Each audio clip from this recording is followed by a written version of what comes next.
Salve, salve, nobres amigos, amantes de futebol. Eu sou Elias Júnior, esse aqui é o Resenha Futebol Raiz. Desde já convidando você a deixar o like, se inscrever no canal e ativar o sininho para receber as notificações. Hoje eu encerro, uma semana depois, infelizmente. YouTube proletariado é uma merda, Como costumo dizer, formado em nada com pós-graduação em porra nenhuma, não sou repórter, sou porra nenhuma, só gosto do esporte. Resolvi fazer uma série de vídeos sobre os grupos da Libertadores. Esse é o último grupo H, grupo que está o Atlético Mineiro, Galo Forte e Vingador, Já dizia o hino. Vamos falar sobre o grupo H para encerrar, o assunto Libertadores, que já finalizou a pré-Libertadores agora. Vocês podem até ouvir sobre alguns confrontos dessa pré-Libertadores nos vídeos anteriores, estarão todos na descrição. E ao final desse vídeo, ao final dessa série, vou falar um pouquinho aí mais uma vez sobre o que eu acho dessa Libertadores da América, se os brasileiros terão muita dificuldade ou não, enfim. Vamos de vinheta.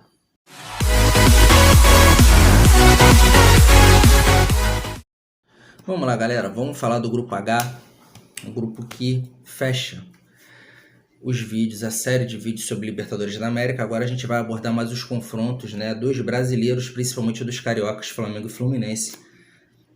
Tô sozinho, não tenho como fazer muita coisa, o YouTube ainda não me sustenta, enfim, então eu tenho que fazer dentro da minha capacidade, dentro do meu alcance, beleza?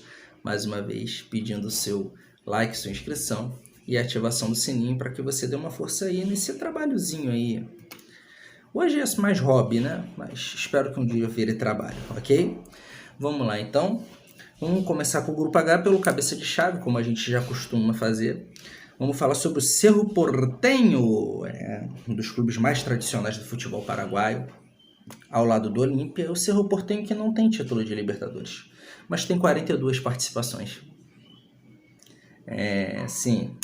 Entra naquela máxima, Tem muito Nutella de hoje em dia que acha que um clube não ganhar a Libertadores, ele não tem relevância internacional. O Cerro Porteño é o maior exemplo que isso é uma falácia. Cerro Porteño é um dos clubes mais tradicionais do continente e nunca conquistou um título sul-americano, Ele que é o campeão paraguaio com a maior quantidade de pontos. Não entendi isso muito bem. Depois eu tenho que perguntar ao Emerson aqui o que ele quis dizer. Eu vou pedir para ele comentar embaixo. Porque a gente tem o Olímpia campeão paraguaio com menos pontos e o Cerro Porteño campeão paraguaio com mais pontos. Confesso que fiquei meio perdido com isso aí, Mas enfim. 42 participações na Libertadores, tem como grande destaque o meia/volante Matias Villasantin. Não sei se é assim se pronuncia, mas enfim, o nome vai estar escrito aí.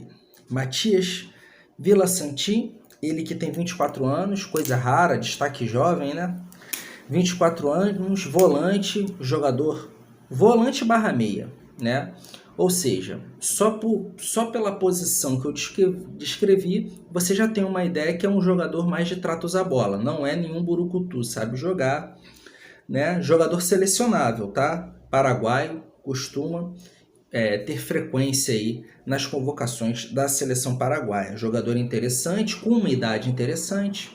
Jogador que o Atlético Mineiro deve prestar atenção, não só na questão esportiva, questão de mercado também.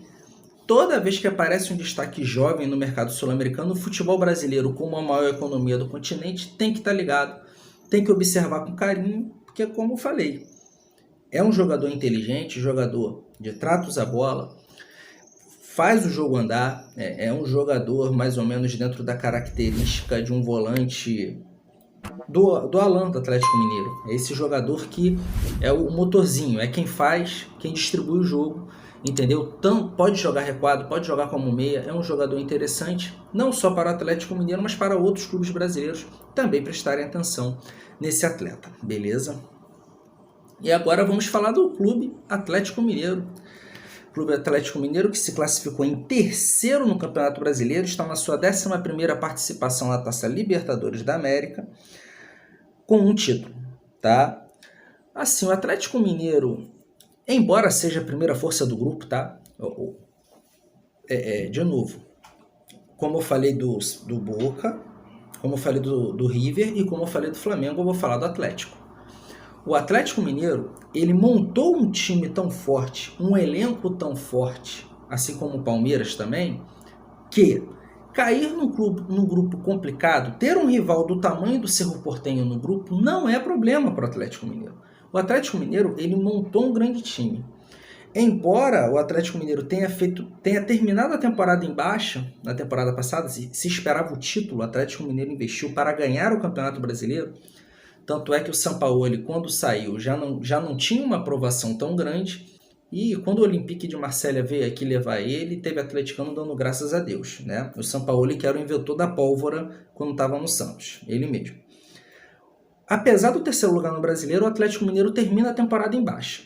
E, gozando de um investimento inexplicável, que uma hora a conta vai chegar como chegou para o Cruzeiro, o Atlético Mineiro investiu mais ainda nessa temporada e tem como destaques, né, a sua movimentação no mercado. Exemplo disso são o Hulk e o Nátio Fernandes. Nátio Fernandes, que por muito tempo foi o principal jogador do River Plate, tá? Volante insinuante, de tratos na bola, chega muito bem na área, entendeu? Volante com característica de meia. Muito bom jogador o Nátio Fernandes, inclusive o Nátio também joga de meia, tá? Só que quando o jogador tem muita qualidade assim no passe, a tendência é esse jogador jogar mais recuado para facilitar a ligação da equipe da sua equipe, enfim. O Nátio Fernandes foi uma puta contratação, para mim uma contratação até melhor do que o Hulk, porque o Hulk já chega veterano, vindo do futebol chinês, que embora tenha muito investimento, não é um futebol altamente competitivo. Porém, o Hulk, eu acho que a nível de Brasil faz diferença para qualquer clube.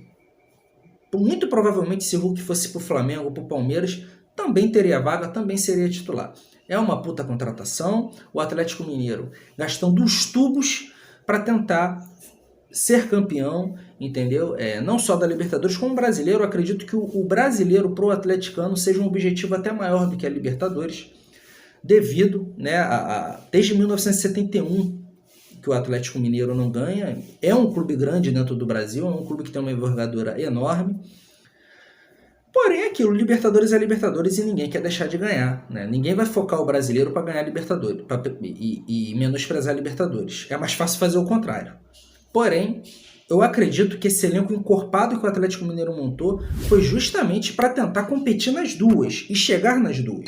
E tem condições para isso. O Atlético Mineiro é um dos favoritos a ganhar a Libertadores da América se melhorar, né? Se fazer esse elenco encaixar. Porque jogador, peças de qualidade, o Atlético Mineiro tem. E tá com um bom técnico, na minha opinião, o Cuca, que dispensa comentários para mim. Muita gente não gosta. Eu acho o Cuca o melhor técnico brasileiro. Mas enfim, né? Sou voto vencido em algumas rodas de conversa em relação a isso. Beleza? Vamos agora para o América de Cali, né? Falamos das duas primeiras forças do grupo. Acredito que o Cerro Porteño e o Atlético venham a se classificar. Só que o América de Cali não pode ser desprezado. O América de Cali é o atual campeão colombiano. Equipes tradicionais como Júnior Barranquilla, Santa Fé e Atlético Nacional ficaram pelo caminho. O América de Cali, que também é um clube grande dentro da Colômbia, é o atual campeão colombiano, tem 21 participações na Libertadores, né? É uma equipe tradicional, se eu não me engano, fez final de Libertadores contra o Palmeiras em 99. Se eu estiver errado, me corrijam no comentário. Tem a sua tradição, tem o seu tamanho, porém, recentemente, o América de Cali não tem chegado nas competições continentais. Júnior Barranquilla e Santa Fé, que em tese são clubes até menores que o América de Cali dentro da Colômbia, têm tido uma relevância maior nas competições continentais. Tá? Mas não podemos menosprezar o atual campeão colombiano, que, repito, Colômbia, a gente fala muito de Paraguai, de Brasil e Argentina, mas chilenos e colombianos não podem ser desprezados. São escolas, são clubes que costumam dar mais trabalho do que os uruguaios, os gigantes uruguaios Peñarol e Nacional, por exemplo. Então tem que ficar ligado ao Atlético Mineiro, é a terceira força do grupo e é um clube que pode atrapalhar a vida, tanto do Atlético quanto do Cerro. Esses dois clubes têm que ficar ligados, tá?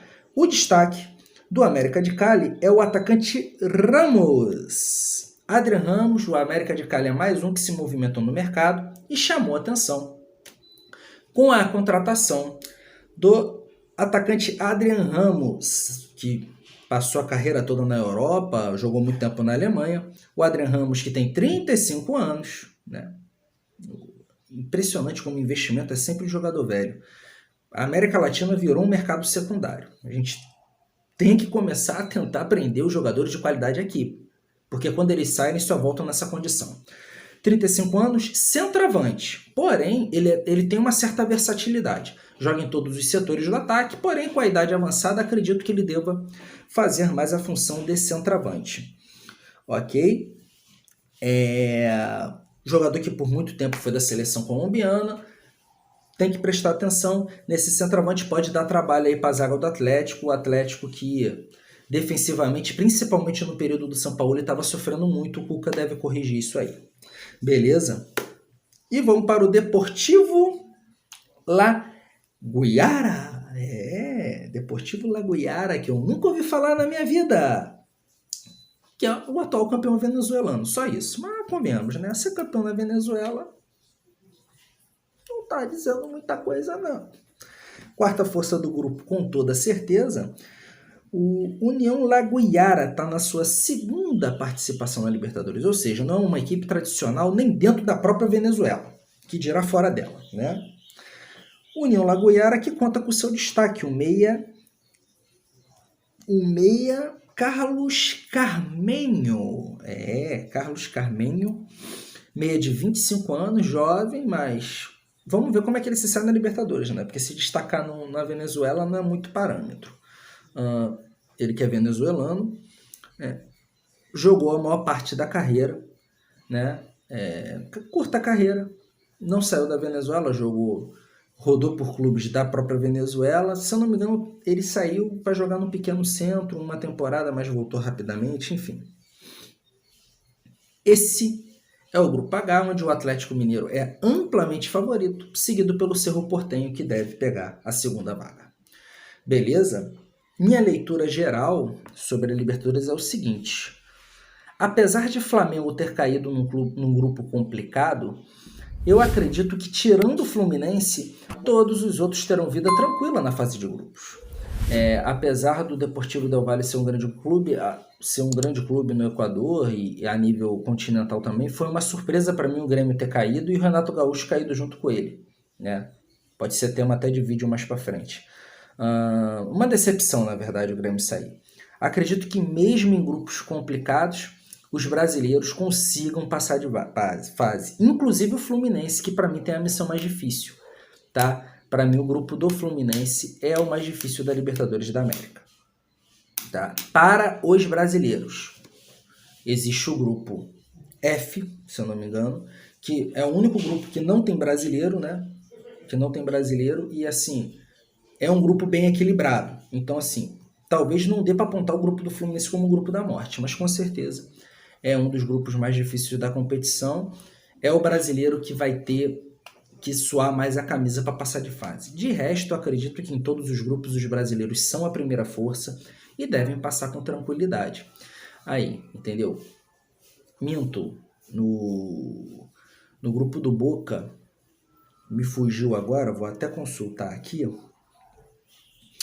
No grupo do Boca Juniors,